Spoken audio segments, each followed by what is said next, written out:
You know, when you're watching a film, reading a book, and you've only been told so much, and then late in the story there's a reveal, and then that changes the nature of the story. The big reveal, it retcons the story, so then when you know the truth of it, you know more of it, don't you? That can happen to you as well. You can find out, and it's what's happened to me, you can find out things quite late in life about yourself that basically change everything. Change every day of your life that's passed by. Just it turns out, right, let's cut right to the chase as to what I'm talking about. Right.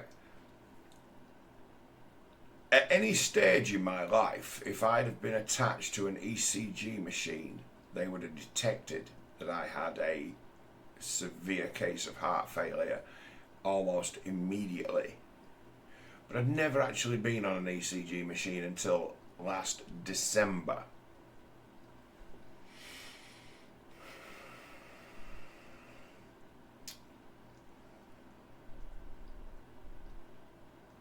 When the ambulance men put me on one, and it'd be, oh, strap yourselves in, we're going for a ride.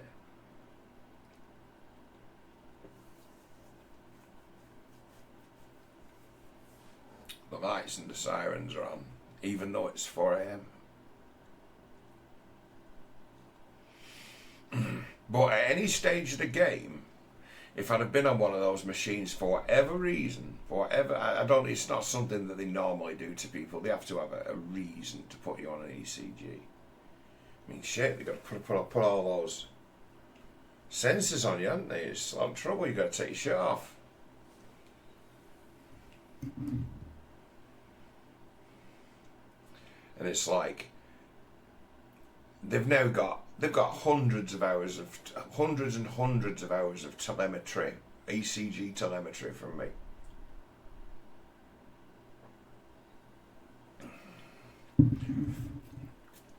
And that's what they had in the first place, and that's what they used to investigate, and then they looked at this. You've got stage 5 hypertension. You're like the, and I used to laugh and joke as to say, oh yeah, it's like I am consistently, I'm like probably the world champion of blood pressure, to say, you know, I'm calm, I'm not sweating, and I'm not agitated or annoyed. I can be sat calm with a hefty blood pressure of like 225 over 90, 225 over 100. And I'm being absolutely calm. So it's like, yeah, you find that my resting blood pressure is stage 4 hypertension, and it goes as high as stage 5 if I'm busy or agitated. Like, no, right? They're like, no, that's telling us that that's a set of signals to them. It's like they can't ignore it. I'm saying you need to ignore this. I've got other problems. This is when my relationship falls down with the NHS, or fell down. Can you just please ignore that just for a minute and look beyond it? Because I think there's something I think that's a genetic. It's certainly something to do with genetics. So I'm like, for years I've been at it. It's like, with them, with what they've detected in the past, where they haven't put me on an ECG, they've just made assumptions based on blood pressure. I'm like, you're barking up the wrong tree. It's always been my relationship with them. They think that means everything, that blood pressure, and it's a matter of, I've just had my medication changed for blood pressure, right, and I've been over medicated for blood pressure medication, being on 7 kinds of medication to control it. And now I'm on 6. They've taken me off 1. And it's like, why? Because I've never suffered from the side effects of high blood pressure. Right? Never. It's not a problem to me. It's just normal life. It's just the way I've always lived. And but I do suffer from the side effects of low blood pressure when they reduced my blood pressure as to where it's a matter of hands and feet are cold. Started to get it as to where walking around or standing would make the right hand side of my body go numb.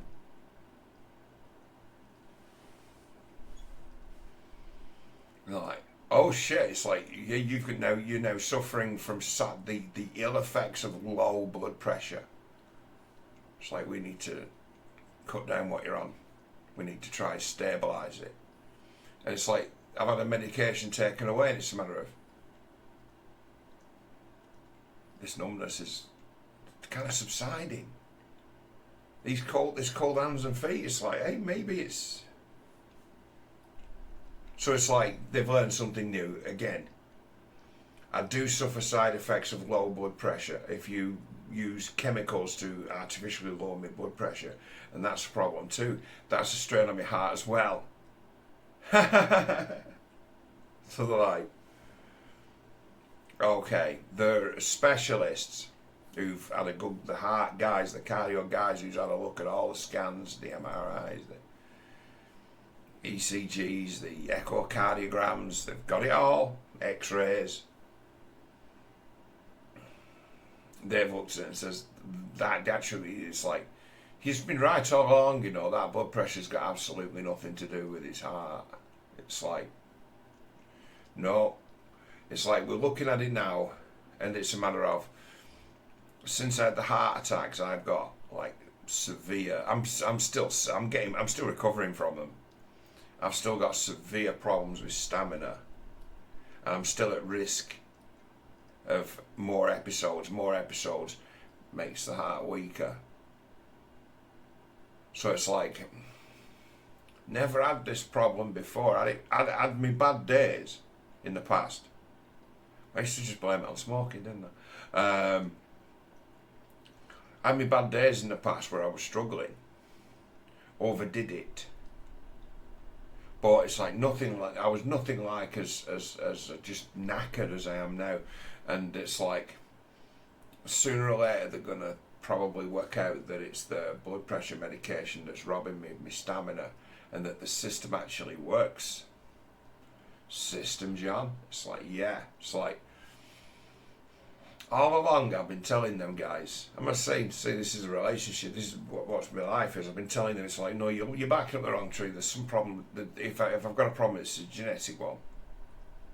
It's like, you fuckers should be studying me. It's just say as a joke. It's like, when I'm dead, they're going to find something they didn't think was possible.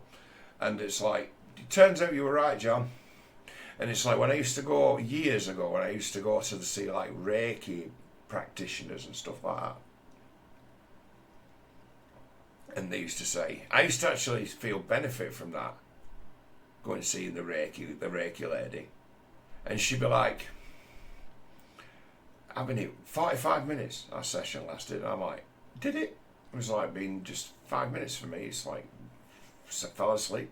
She's like, I was above your heart chakra for like 20 minutes. Did not feel all that heat. And I'm like, no, I don't know what you're on about. No, I don't know what you mean. She's like,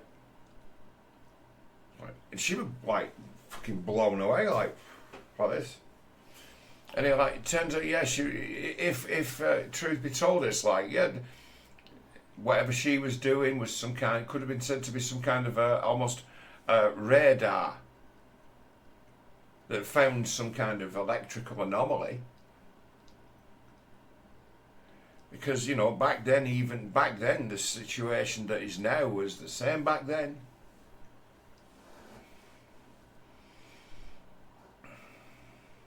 It's like, your heart's developed in a unusual way. But it works. We can't explain it.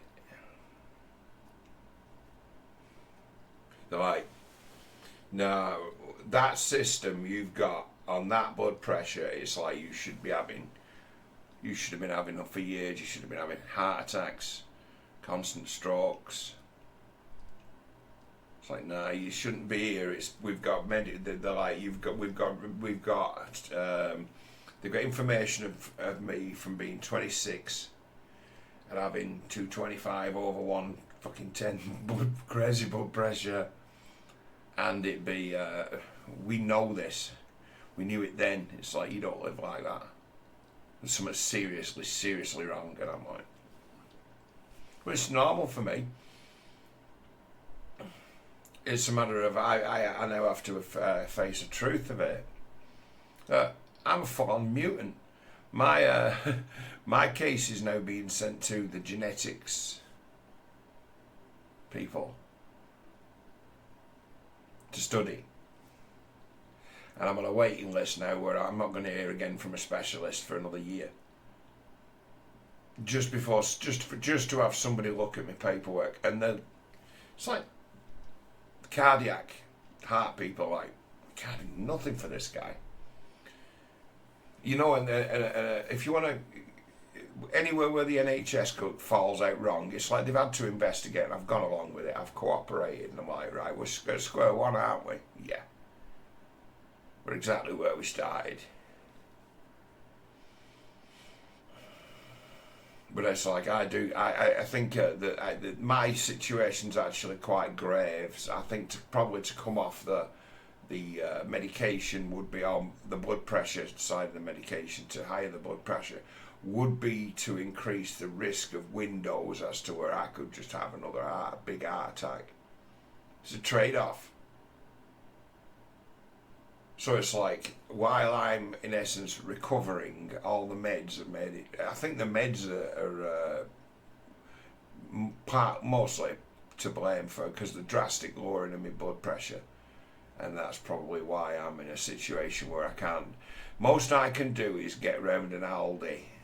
Makes the world seem real small. Can't go anywhere.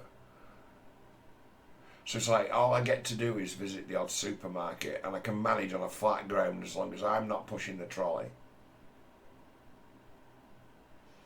But I can't stay on my feet for very long. On the flat ground though, I can still walk.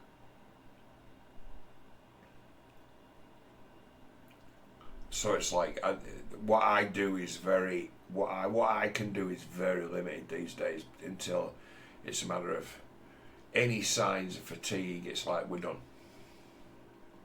As soon as that, because the thing is, it's like, when I get to the stage where, you know, where normally someone might take a deep breath and whew, done, don't have a second wind, just have heart attack.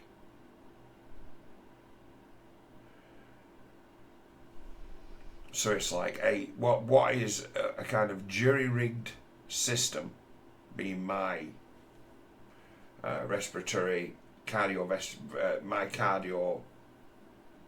respiratory system. It's kind of reached a point as to where it's reached a point as to where it's struggling to keep going because of the way that it's rigged up, and there's no way of changing it. No, it's impossible. It's like,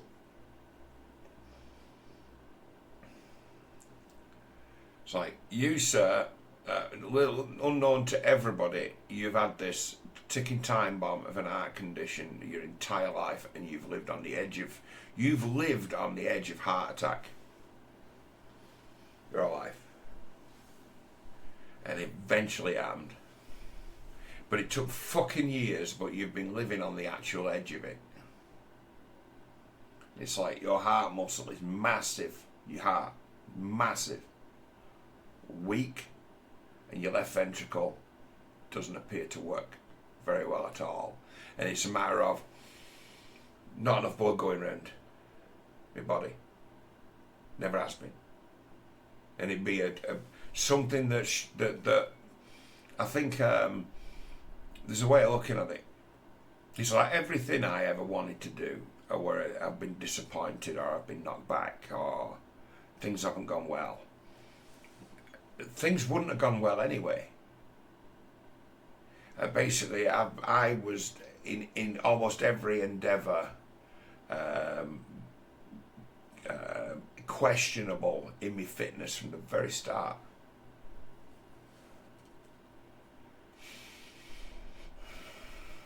You're right. It's like, yeah, there's. I basically live on the edge of sort of control. I've lived in like controlled heart failure my entire life. Right. This hasn't just happened. This is not the result of something that's gone on. They've gone in and they've just found something that this shouldn't work. It shouldn't exist, but it kind of does.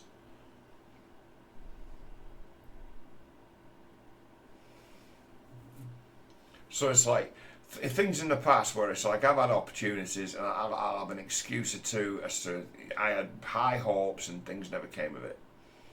It's like, in some regards, it's like I make myself, as we all do when we tell stories about our past, I make myself the centre of some kind of a wider conspiracy to keep me down. And it's like, well, that's true, but also, right, everyone who's ever doubted you or needed something against you, it's like your medical records have been leaked to the world a fucking 20 years ago with a piece of paper you've signed.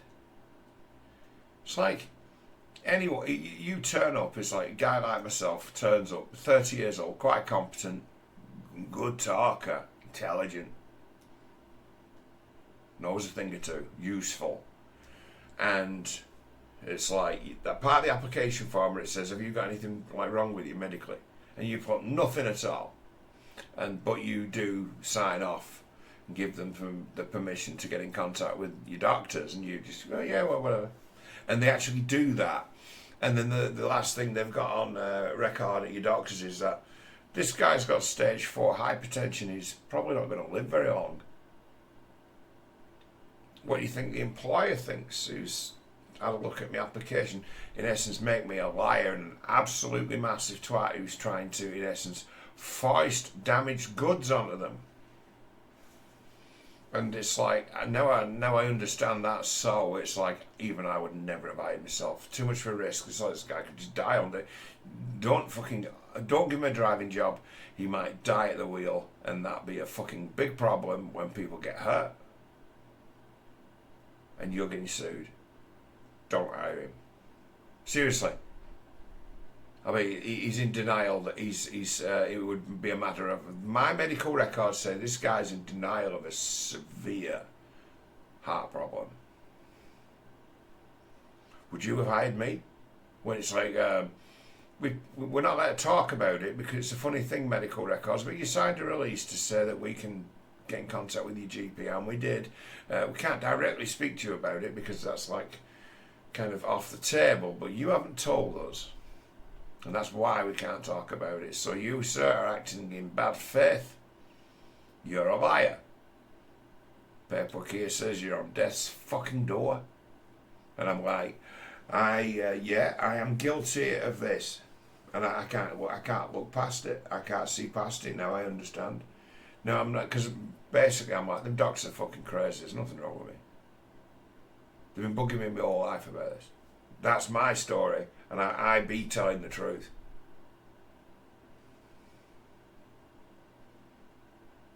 Who do you side with? You've got to side with the paperwork. You've got to side with the medical. So it's like, I would never have hired me either. At every stage of the game where I found myself out of work, I have, unknown to me, I could at any stage of the game, in essence, turned myself in.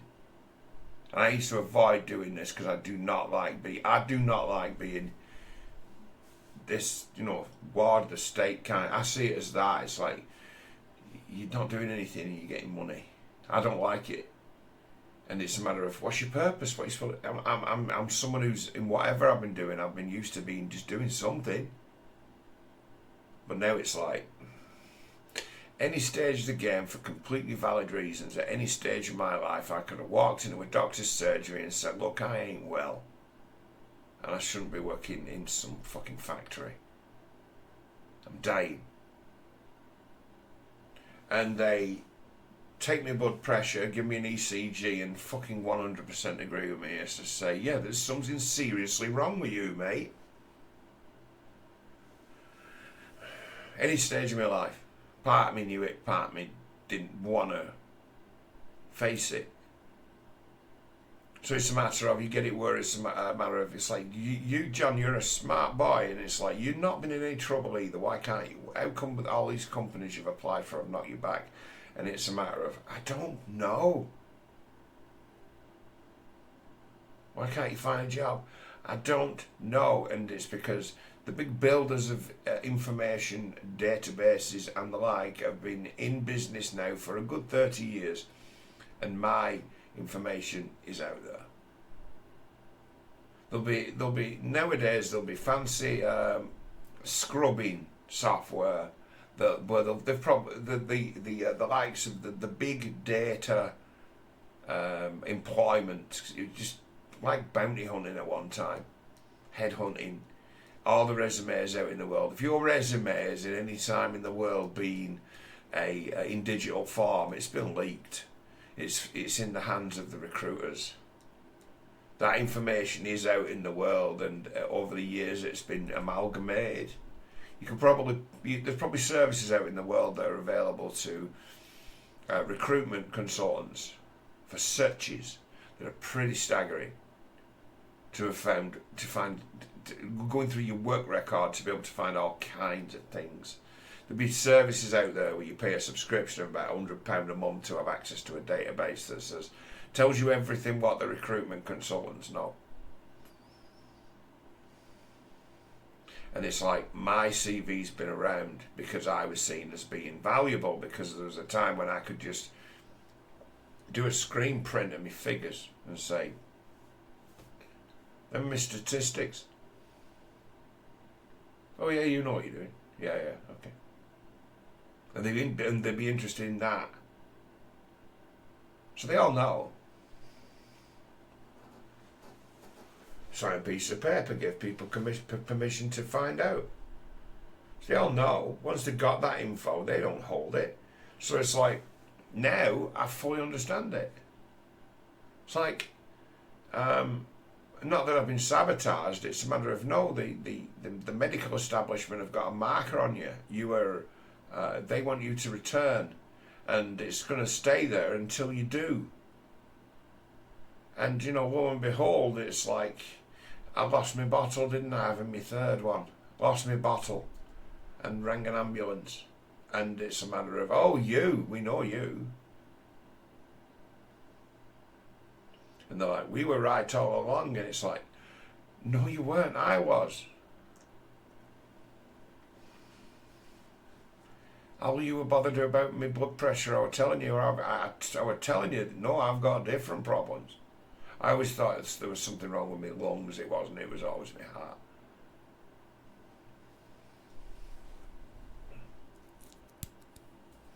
So it's like, any stage at game, anything I've attempted, anything I've wanted to get into, at any age, be a matter of, you get so far at it, and then for one reason or another you'd have needed a medical examination, and they'd have found you out as being, you need to go and see a fucking doctor. In fact, we should call an ambulance for you, looking at what we've just found out.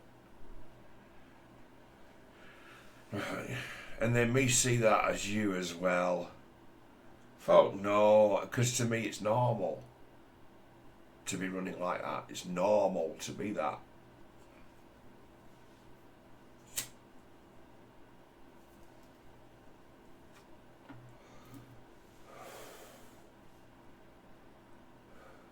Like, uniquely wired. It's like my heart does the work.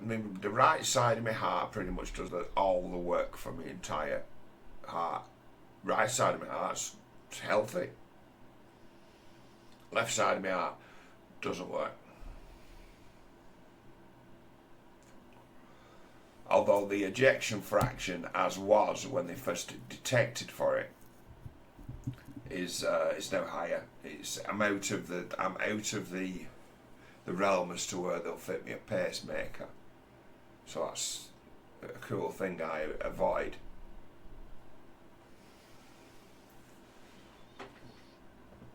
But it's a matter of, I am just devoid of stamina, even for just doing stuff like this. knackered.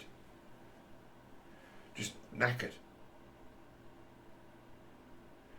Sometimes I have to have a sit down for a rest walking from this chair to my kitchen. I have to sit for a rest halfway sometimes. Here we go, starting to flag.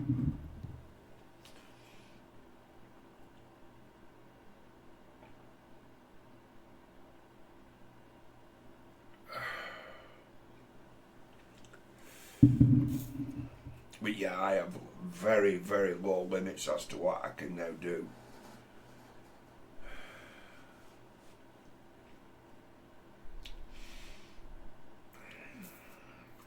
But it's one of them where there's a reality to the situation as to where it's like where I felt in life I'm struggling here.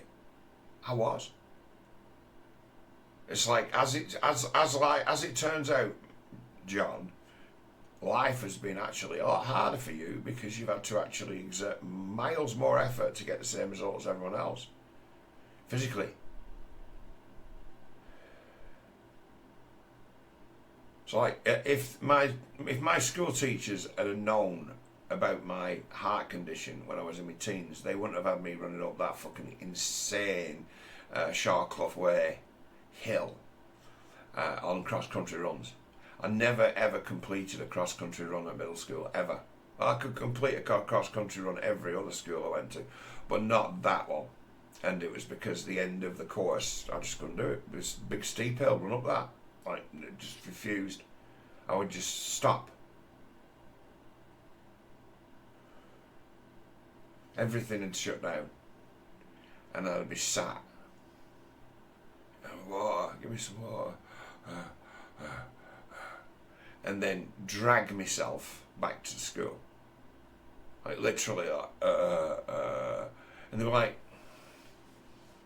you've managed to come like 33rd out of 33 out, and it's, can't do that hill. Not fit enough. So what do? They make you try and run it more and run it more. You need to get fitter, you need to get fitter. It said, don't matter how fit I get. There are limits, and when I hit it, done. Yeah, I just absolutely crash.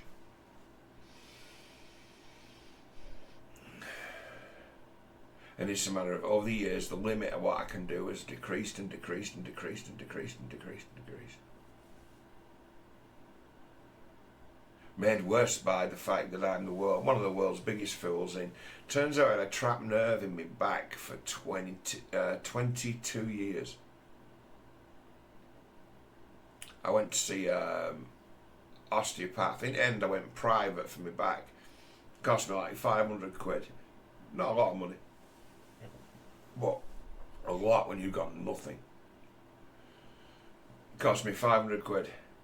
So it's like I have been alleviated of my back problems.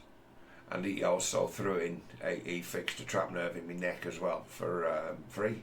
Well, he was there. Also reset my right hip, which had been out. He worked. I remember when it happened, it got just momentarily pulled from its socket once. And he's like, your right hip has never been reset right in its socket since whenever it was pulled out. And it's like, and how long ago was that? 26 years ago. So it's like the main things wrong with me body have actually been, they were all just trapped nerves, fibre that had grown in the wrong places and stuff because of it. And it's a matter of, I've had that fixed, but it's a matter of that be another reason as to why I was I declined as to my level of fitness went down. It was because I had a back problem as well, which made it so I had to be pretty ponderous about what I did. Limited. Where fundamentally it's a matter of, if I'd have gone to see the right person in the beginning, I could have got it fixed in the beginning. And the movement that threw the back out, which I was living my entire life trying to avoid, is actually the move that would have untrapped the nerve. So my osteopath said, it's like, you've actually developed a way of walking, right, to protect from that ever happening, and it's impossible because you're just the way your anatomy works. So you're guarding from it, but you're actually causing it as well. To repeat. So I had a lot of work with my osteopath where he was working on levels of resistance as to strong muscles that I'd developed to protect it had to be worked on, broken down.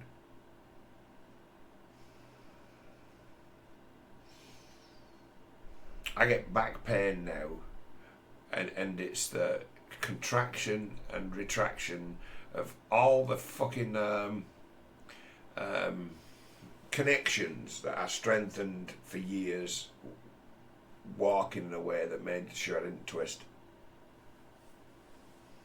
Where a good strong twisting motion, side to side, lock to lock, and held would have fixed the problem instantly, would have freed the nerve.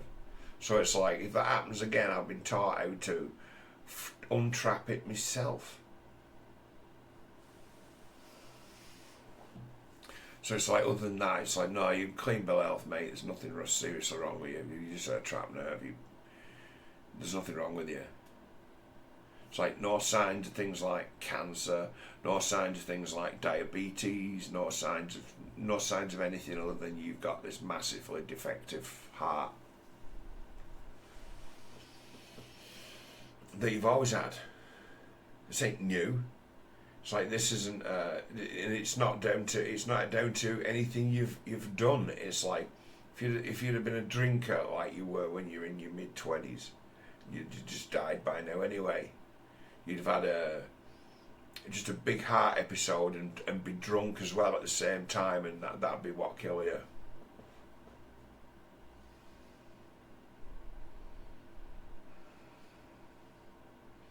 So it'd be a matter of, bearing in mind what we now know, the doctors who I hate, who I hated for years and in my own way blamed, who told me that I would be dead by the time I was 35 the way I was going, it's like, well, they were right, weren't they? It's like, yes, absolutely, they were right. Wouldn't have lived to see 35, they were right.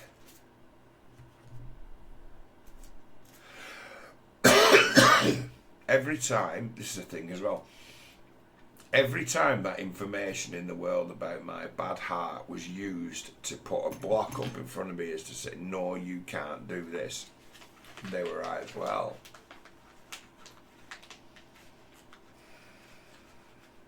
And it'd be a matter for them, it'd be like, you, sir, might be willing to put your life at risk just to earn a few quid, right? But we're not willing to hire on that basis.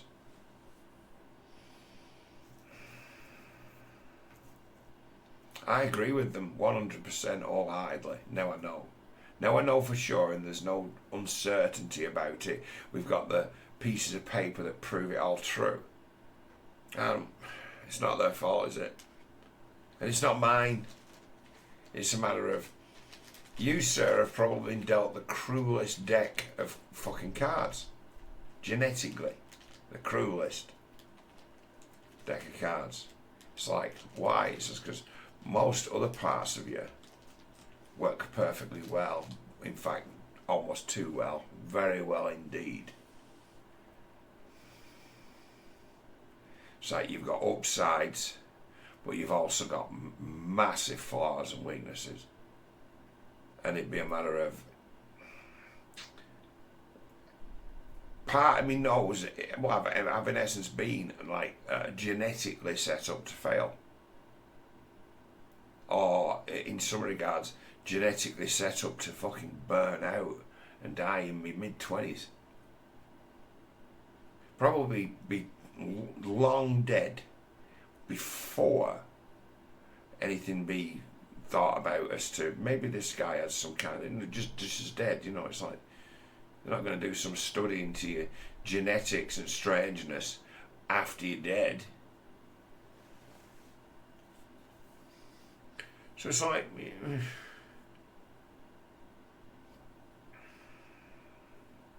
If it were, there's a thing with me. It's like I could have joined the army and I didn't, and it's just like, well, why not? And it's a matter of I owned up to all my football injuries. When they said, "Have you anything to tell us?" Basically, because I passed my fitness test to join the army or the medical, and at the end of it, they said, "Have you got anything to tell us?" And I couldn't lie to them. I'm like, right, okay, this is a list of the fucking football injuries I'm carrying.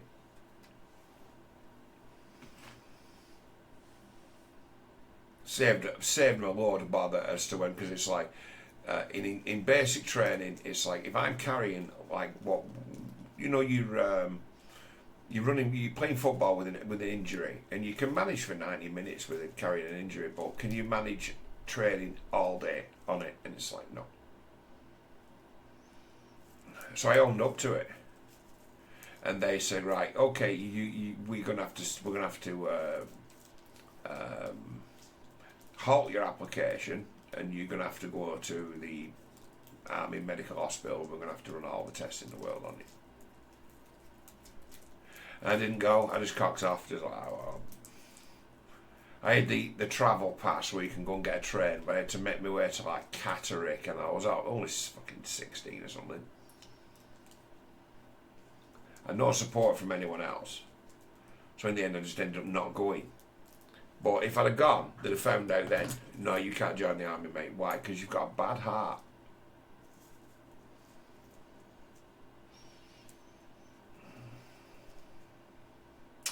To go back, now I know a bit more. To go back, see if you could go back and change something. The one to do would be to say to my old self, go to that army medical, because this is the one time in your life you might actually face a proper medical examination when you've never had one before.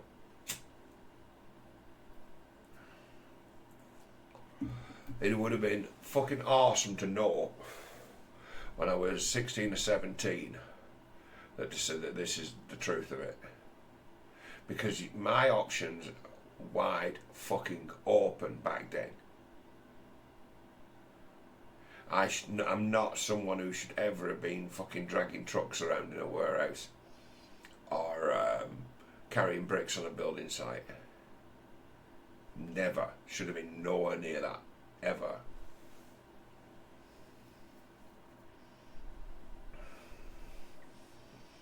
Not that I don't appreciate hard work, it's just that for you that's real hard work. You can do it, but you are going to suffer for that.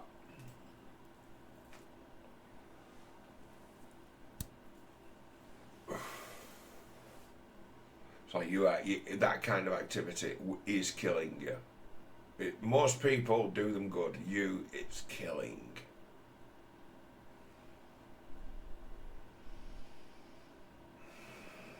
Wish I'd have known, but it's no good. It doesn't matter. It's like we have a situation that is the here and now, and it's a combination of things that were going on that I wasn't 100% aware of, or were beyond my imagination to some degree.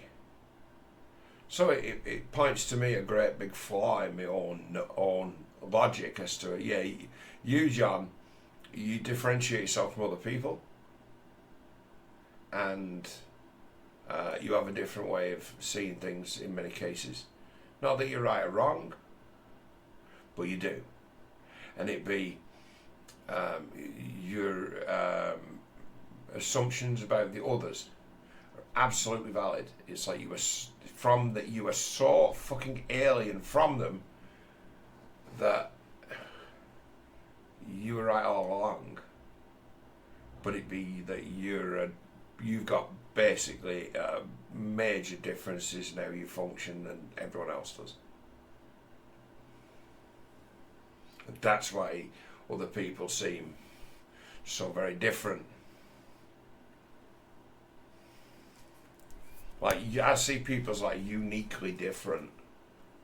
Like myself, I see, because I project, don't I? So I see people as being uniquely different, so absolute individuals.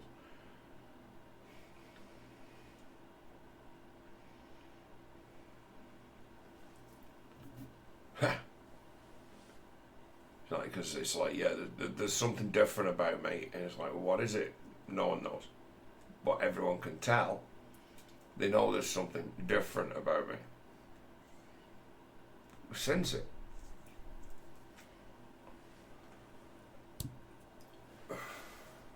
And it's like heavy, just basically heavy density, high pressure, everything.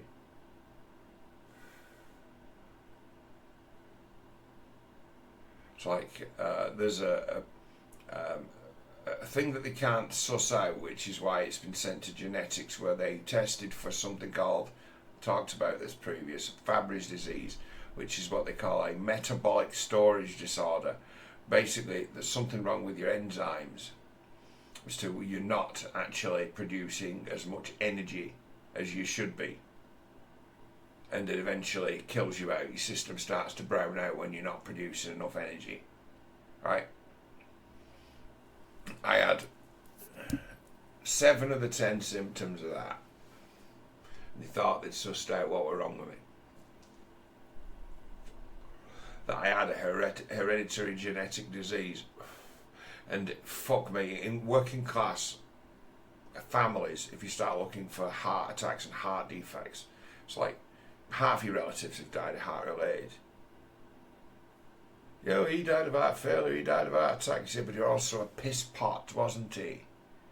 He was smoking them fucking players, unfiltered fucking cigarettes for fucking 40 years.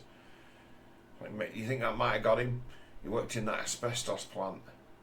You think that might have had something to do with the way that his cardiovascular system might have been under attack, as to where it wasn't a disease, and it'd be so it's like that coming out and being something that was on paper has been something then that's gone around my family, is to say, you know, if John tests positive for that, we've all got it.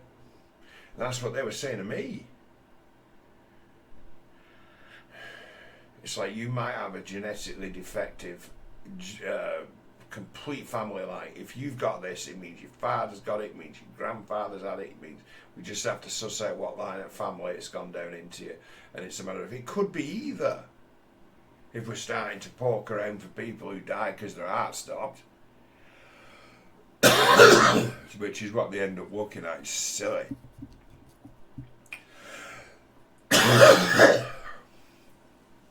So the test came back. They left me waiting for 12 weeks. That did me head in. That made me feel it was just time that was meaningless, just passed. What am I doing? Where am I going? What's the purpose of any of it? Is what's going through my mind, waiting 12 weeks to find out whether your whole fucking family's got a blight that's going to kill them all. And then eventually I got in contact with them and said, look, I've asked through various channels, can something be said about this? But I rang me specialist secretary and said, look, I've spoke to the doctors, I've spoke to the nurses. When am I going to get this test result? I'd like to know. Haven't you had it? Oh, here we go. So there'd been an inexplicable blunder where the test results had been sent off with me files to the genetics warehouse to wait a year before someone looked at them again, and they didn't come to me, and they didn't even go to the specialist who ordered them. They got packed off with the files. So it was a matter of, you've been completely forgotten. It's a good job we said something. So they went, retrieved the data, the specialist looked at it again, and the enzyme that they test for in that blood test, I'm completely clear. Levels are normal. I have got no genetic metabolic disorders that would account for lack of energy in my system. So they've tested for that, and it's like, yeah, there's no genetic enzyme problem or anything like that. The guy metabolizes energy properly. His levels are correct. So it's not that. So I got word back that I'm not actually dying because it's a matter of that low. The side effects of low blood pressure, because it's gone away now. Dizziness, like lack of blood to the head, like little periods of lightheadedness all the time. And when they've told you that you might have Fabry's disease, which is a degenerative, fatal genetic defect, that you're going to start having strokes, and when you start having strokes, they're going to just keep piling up, and that's all you're going to be, someone who's having strokes and recovering from having strokes. Don't want that. You don't want your mind coming apart like that. It's not. Strokes are not fun. Heart attacks are not fun. And I'm like, so positive's a death sentence, but it says you've had this your whole life, John, and now is the end of it. You'd be in the end stage of it now, in view of the fact that the heart attacks you had. So the prognosis for me then was to try to make this person as comfortable as possible. That was them the only medical instructions if I came up positive for Fabry's disease. They had that hanging over me, say 12 week. Found out in the end, haven't got it. But what does that mean? It means they haven't got a clue how you have ended up the way you've ended up. They don't know. But one thing they do know is as a fact is that the blood pressure isn't part of the problem, and it's like it's going to take them now to get another doctor onto it. To someone's got to put some pretty radical eyes on it, or I'm just fogged. I've got to wait a year now for somebody else to look at it as to say, well, give me a path to recovery if you can. Is there a treatment for this? They put me on the best medication to do the job. Apparently, a medication I'm on is very rare and expensive. I have to go to a lot of trouble to get it. It takes a lot longer to order up than anything else I've ever had from a chemist. Because there's a market for smuggling it. It is a good medication. It basically keeps people alive. So I'm on this end of life drug, and they're like, if this does what it's supposed to, you can make a recovery. Like what? So yeah, you'll always be on certain medications, but you can make a recovery.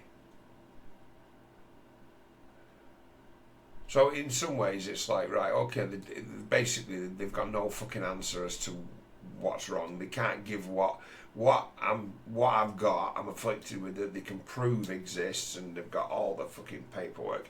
Hasn't got a name.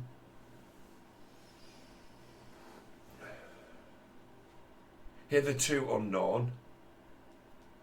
And the last conversation I had with the consultant secretary, and she's nicer, she was like an older lady, she was about 60 or something, and she says to me, she says, don't take it the wrong way, but I went to school with a spastic kid. She used the proper word for it because that's what they used to call them back then. In normal schools, almost every class always had maybe one or two, as they call them, special needs children back then. And she says, yeah, he went to school with us, we all knew him, he was a good lad, you know, he had his troubles, but wheelchair bound. And they finally, it's like at one stage they did an MRI scan on his brain and found out he only had half a brain. And she's like, he was not aware of this, and it made absolutely no difference to him at all when he found out. It just is a funny story of something that he can tell people that's absolutely true, that he has in fact only got half a brain. And she's like, when it works, it's like nature finds a way of working. It's like these systems find, as you grow, it's like these systems find a way of working with, regardless of the, you know, imperfect tools they've been given.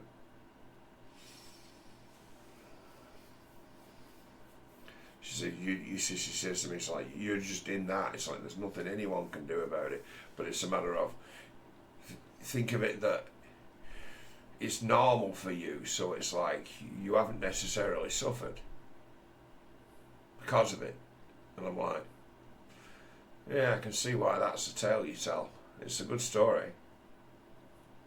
You're none the wiser. And it's like, yeah, that was the reality of my life for a long time. I was absolutely none the wiser to the fact that I was seriously ill. None the wiser. I thought it was normal to be seriously ill.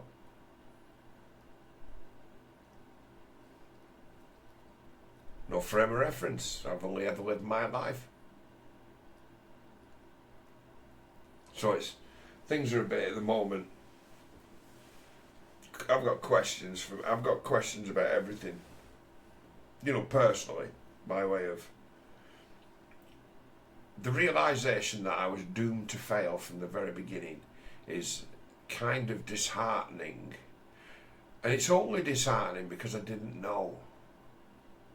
If I'd have known, it would be funny to me. It would in itself have been a challenge that you could have quite easily overcome if you were given enough time. So it's just different for me. It's not. You see, the thing is, it's like I was never really dependent on physical attributes for anything. By way of being useful, it's like I'm someone who usually put a tie on and be talking all day.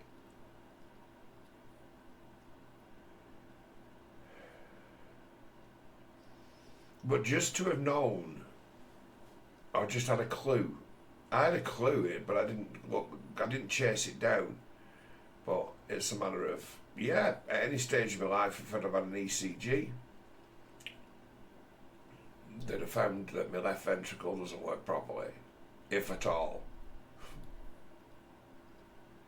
And it's basically, there's a pumping shortage. There's basically a shortage of pumping capacity to make your body basically work at full capacity any time.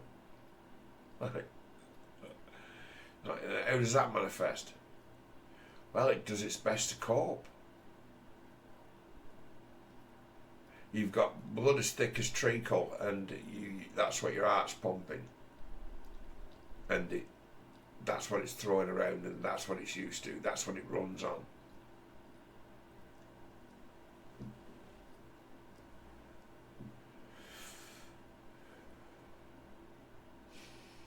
But I do actually believe it's a matter of when eventually it's like the genetics guys get hold of it. There's still there's no mind in there to think that there's a possibility that it's the medications that I'm on that are keeping me immobile. It's like he needs that high blood pressure. It's what his system runs on. It's what he's always run on. It's like you're trying to strengthen his heart by weakening the mixture to give it a rest from all the work. That's the tactic for fixing it.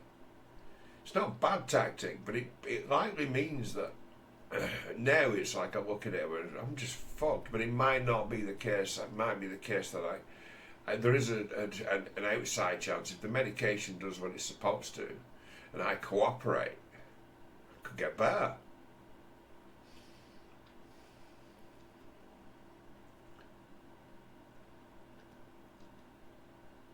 Could get better, but the way that things move is that unless it just gets better on its own, which is what I think is the plan, by way of medical intervention, it's going to be years before anyone's going to be having a proper look at it again.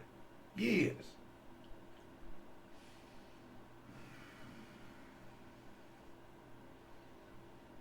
And it's going to be the genetics investigations is going to be a matter of they'll go and if the NHS have done what they're supposed to have done, they've actually got all my records from the 1970s. They'll go back to when I was a little kid. Turns out when I was a little kid, they'd mark me down as having all kinds of genetic foibles. Reason why I can't fucking throw. Like, my arms are like boing. Like, yeah, I can't throw for shit. I'm terrible. I can bowl, but I can't throw. And it's like, it was always a mystery to me. I just can't do it. I'm just rubbish at throwing. I have to find another way of doing it. I can't throw overarm. Can't throw. But hand grenades have always been frightening things to me. It's like, I'd fucking die with one of them. Why? Because I'd throw it and it'd just go up in the air and down. So I can't throw it whatsoever. And I once mentioned it to my dad, and he says, oh yeah, it's like a... he thinks of me as like a dog or something. Or did when I was a little kid, or still does. He's like that. Everyone's an inanimate object to him. And he's like, oh yeah, when you were a little kid, they found out that you've got your wrists and your forearms, it's like you've got like bones that aren't quite long enough, and it's like, so you've ended up with elongated wrist joints, and it's like you can't throw. It's like, we've always known. Like, why don't you tell me?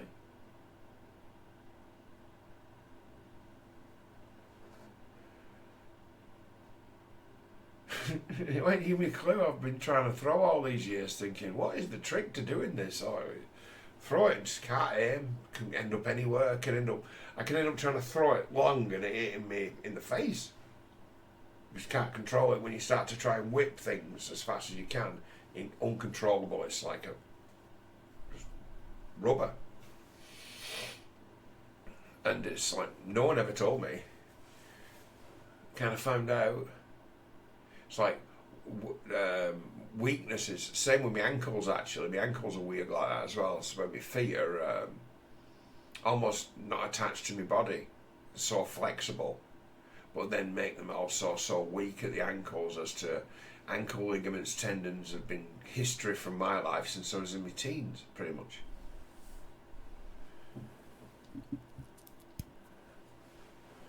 So it's like, it's been known a long time that I've got kind of sort of mutated foibles with me, or negative set up. But it's like, they're no closer to understanding it. They don't know anything about type O negative mutation. They can detect it. They can find it. They have an idea that it's got something to do with it. And then it's like, well, so what can we do about it? We don't know anything.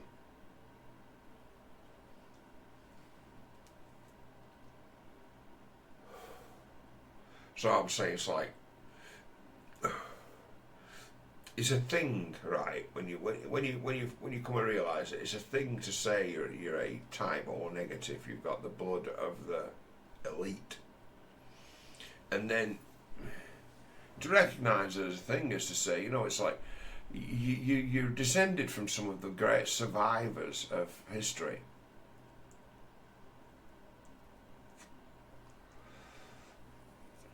And consider your own attributes, as to say, in a fight, didn't die of the infection, didn't live long lives,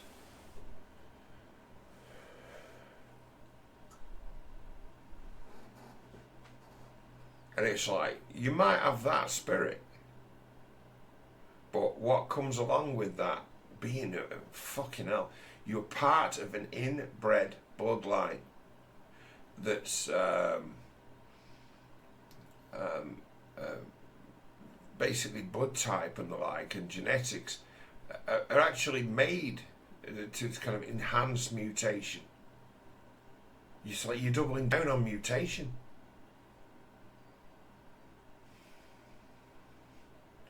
So it's, I think, with that, it's like there is a kind of quest by that tribe of people as to how they've lasted through the ages, with, in essence, inbreeding, because breeding outside the tribe, you kind of start losing your daughters in childbirth and things like that, all kinds of complications, miscarriages, bleeding, all that, breeding outside the clan. So it's like, there's a case to be said with me as to where, the genetics people will be a matter of, okay, so it's a matter of, right, where do we start here? It's like, what, type O negative, and it'd be like, his grandparents are first cousins. And if you want to check the records back, it's like those families had been marrying cousins for years to continue. and this kid's not the first one who's been born with all kinds of defects. So it's like I've got like uncles who didn't live very long who were born cripples and things like that. So it's like I'm from the what would be the biggest, what would be like even a big mutation gene pool. I think there's someone out. There's some hope, or there has been some hope in breeding down this bloodline as to one day produce someone who's exceptional, who isn't mutated, who'd be like a perfect human, who'd have all of the fucking attributes, who'd have it all. And it's like, certainly isn't me. It's like, I'm a genetic dead end. It wasn't me. It's like, whoever the king, whoever the pure born Mr. Perfect is, who can like maybe live till he's 120 and keep his shit together and have everything going for him at once. It ain't me. It's like I'm one of the likely it's like almost a just leftover material from an ancient fucking legendary genetic experiment. Leftover material.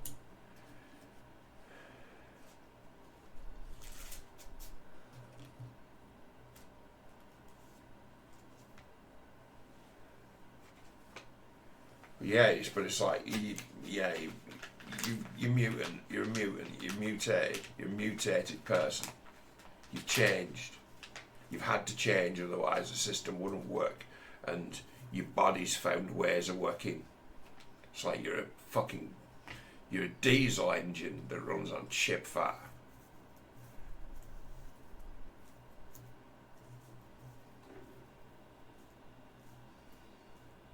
So it's like, to understand one's status is like, just in the largest state of the largest scene of the world, it's like just, bastard scum, and it'd be like, yeah, and faulty, backward, mutant, leftover scum.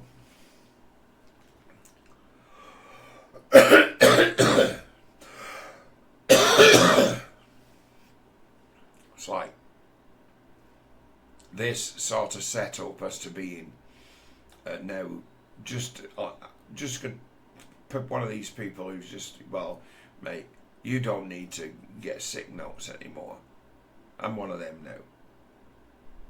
If anything, it's like we've looked at the paperwork and just let us know if anything changes. That means if anything gets worse, it's like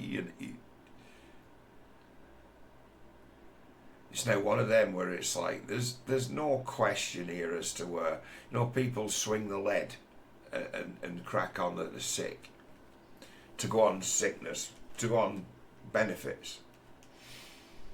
That's, you're showing signs of mental illness. You should be on the sick if that's what your goals in life are. But now it's a matter of, I don't get any government interference other than money sent. They don't want me to go and visit doctors and get examined for sick notes. It's like, no, we've got the paperwork. No one can put on what this paperwork says about your condition. There ain't no faking that. There ain't no denying it. This is not, we know that you are not swinging the lead for sure because the paperwork says you're not.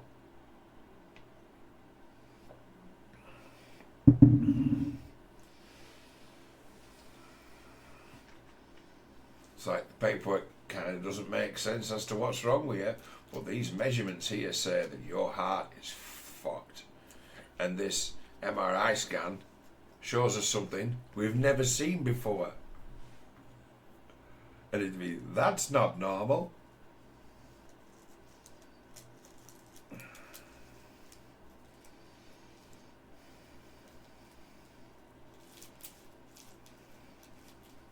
So you then get me, who's got this sort of very precarious and almost testy relationship with God, And it's like, why didn't you tell me?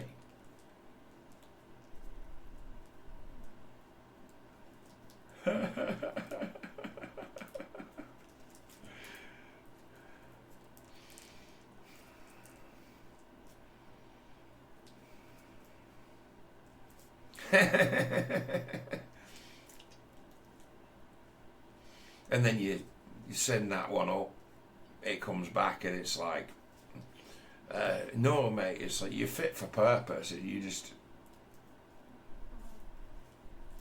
none of it mattered really. If you'd have known, you'd known you were fit for purpose. If you knew what you were to do and what you were good at and where you'd be best spending your time, the fact that you don't walk so well up fucking hills wouldn't have been a problem. I'm like, yes, Lord, you're right, I am useless.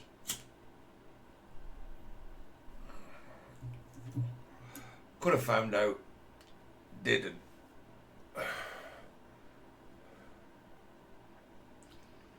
Now, I'd have been curious, then wasn't. More desperate than curious kid.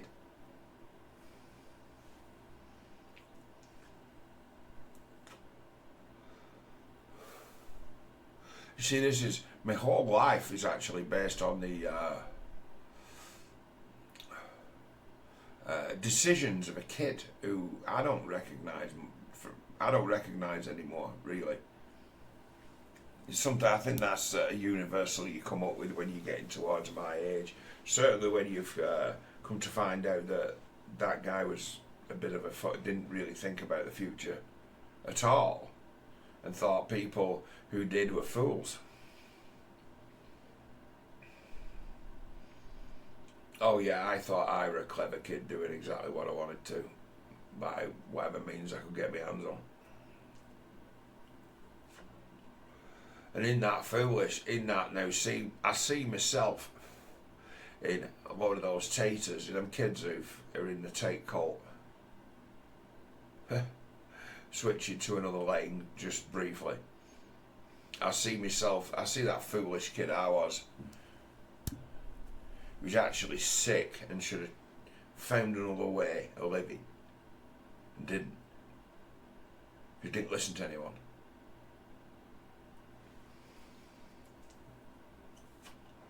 I see that kid in loads of these kids on the internet. Started to dawn on me, because there's things, them heart attacks I've had have affected my memory a little bit, as to where I've something about the passage of time now has changed, as to where things go real quick now, real quickly. And I think I'll hear about, or I get reminded of things that happened 10 years ago, and it seemed like it was just yesterday. And there's benefits to that, because you find yourself being able to remember all the little details and all the fucking full story of the whole sorry affair from 10 years ago, but it seems like yesterday. And it's a matter of time going so fast.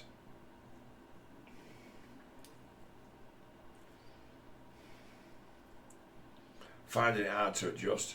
It's like the entire,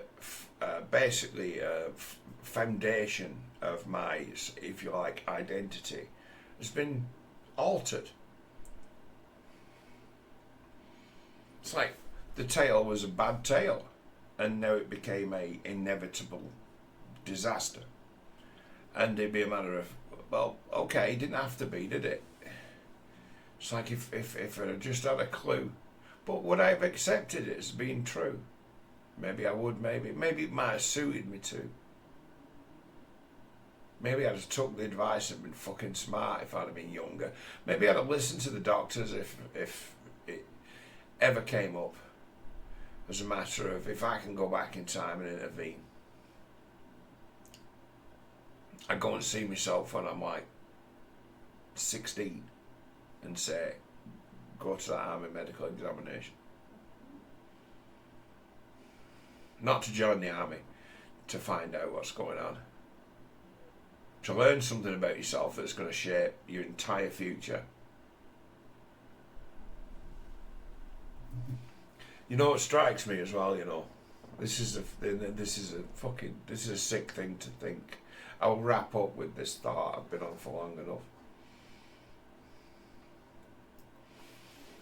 If I'd have turned myself into the medical authorities, if you like, and been properly examined, I'd have been classed young in life as being disabled. Or in essence, as they would have said then, handicapped. Because disabled's a derogatory term. They shouldn't call people disabled. They're not disabled, they're handicapped. They're held back by something beyond their control. Handicapped. So it's like, I'd have been classed as that. They called it disabled, but I'd have been handicapped. And that would have been recognised. And I'd have been given, in essence, what would you call it? Affirmative action. I'd have been eligible for it. The state or the system as is and was would have given me a leg up, would have given me a chance to say, look, you have already been cheated. We'll give you a bit of extra help.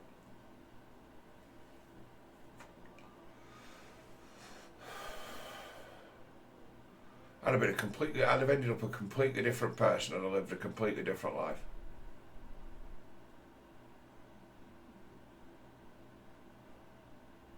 And there'd have been no fucking running around on a muddy football pitch. None of it. There'd have been no wasting what could now be seen to be fortunes you couldn't even think of, spending time drinking in fucking pubs.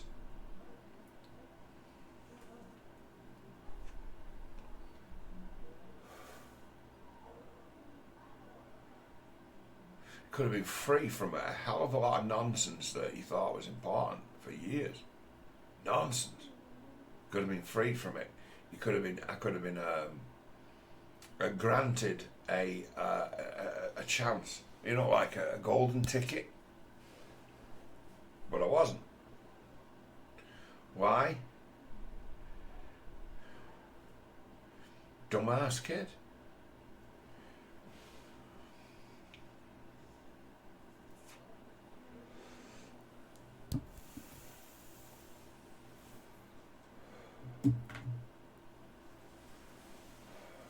Dumbass. But say by the time it was detected, I was 26, 27. And then it's a matter of, oh, so now I'm starting to put things together for myself. Now you're here. With your reasons to take it apart. Bad deal. Bad deal. You know, if when they were giving me asthma inhalers when I was a kid and saying, oh, you think you've got asthma, listening to your chest sounds kind of raspy, and just deciding I've got asthma, right? And give me inhalers and shit. I didn't do anything, right? Because I didn't used to get them attacks. Like them asthma attacks, as they were calling them, were heart attacks. Amazing what you can find out when your mother's still alive, when you were a little kid, took you to the doctors. Remembers. She's like, no, because she knows. Now she knows. It's like, yeah, how long is it? And she's like,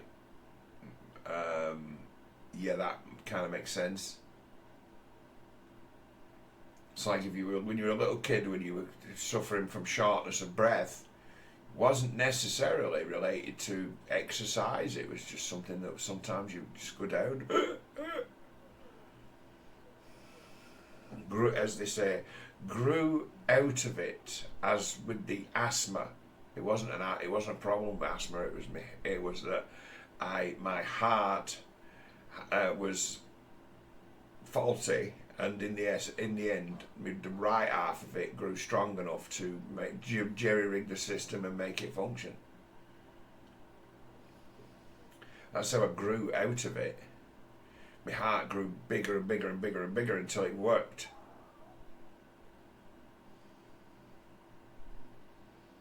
It's like, if only that doctor had been so keen as to say, you know, this might not be asthma, because it absolutely rings every bell and symptom of heart failure, but heart failure in a child. You know, you hear of people who die on football pitches and shit like that, where they'll say the COVID jab killed them. It's like, no, it didn't. It won't have helped them, but heart defect undetected, what's killed them.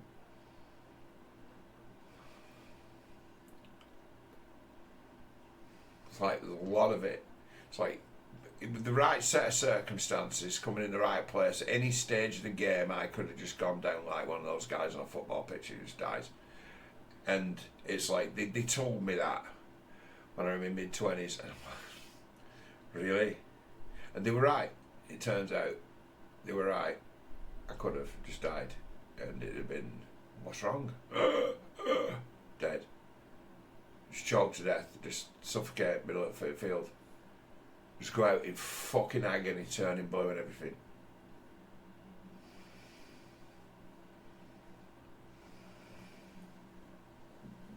So it's like, that's the situation. It's like, wow, John, it's like you're even more worthless than anyone ever considered that you might be. It's like you are a bigger liability to, the betterment of others than we thought was even possible. Like, well, glad to be of service.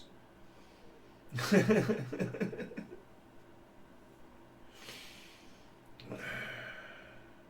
it's like, right up until, I don't know, days before I started throwing heart attacks, I always thought of myself as having a shot at anything still. Like, put me in the position where I can do something, I'll do something. And in that regard, I still had a bit of flexibility and a bit of freedom as to where I've still got potential, me. You might be torn late in the game, but I've still got potential. But it really turns out I haven't. I never did. It's like, you might have the soul of a saint, but you've got the body of a cripple. A very big cripple. And there's a truth to it. Never was anything like as strong as I could be, ever.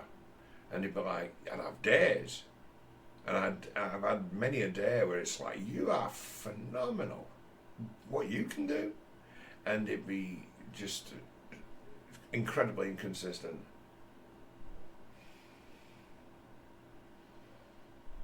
And it'd be just a straight up matter of, there's never been enough blood pumping around you to keep the whole thing fucking running at a par. You can't power up. Only sometimes. You get a weird one where me, it's like I have experiences in life where I've been just for a few moments everything that I could be. Whether it be a game of football or a fight. Where it'd be like, oh my fucking God, you did well. Or just flashes. And it's like, that's the system working correctly.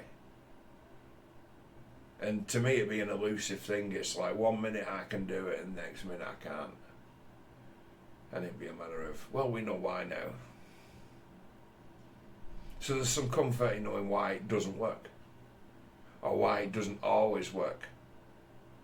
And it's like, something, isn't it? So, as you can probably tell from the meandering monologue, I'm, in some regards, having to rebuild myself and adjust to a different set of circumstances. And none of them are good. There is no light at the end of the tunnel. Possibly, I don't know, the prospect of a long rest. Doesn't seem the worst thing. But it's the pain that I'm afraid of. I don't like those heart attacks. They're really bad. It's like they're in their own right. Not often deadly, and certainly, as they say, life-changing events. That's true. When it's like you find yourself absolutely helpless within your own mind and your own being, and whatever's going on with the mechanics is what's in control, and it's a matter of you're not thinking your way through that. You're not thinking your way out of it. You're not reasoning your way out of it. You're not talking your way out of it. You're not buying your way out of it. Here you fucking are. And it has its own way of reminding you that you're not 100% in charge of this ship. It's like you're in essence, you're the captain of it. And if the engine's knackered and you've not been paying attention and suddenly, oh fuck me, the engine's stopped, who's to blame?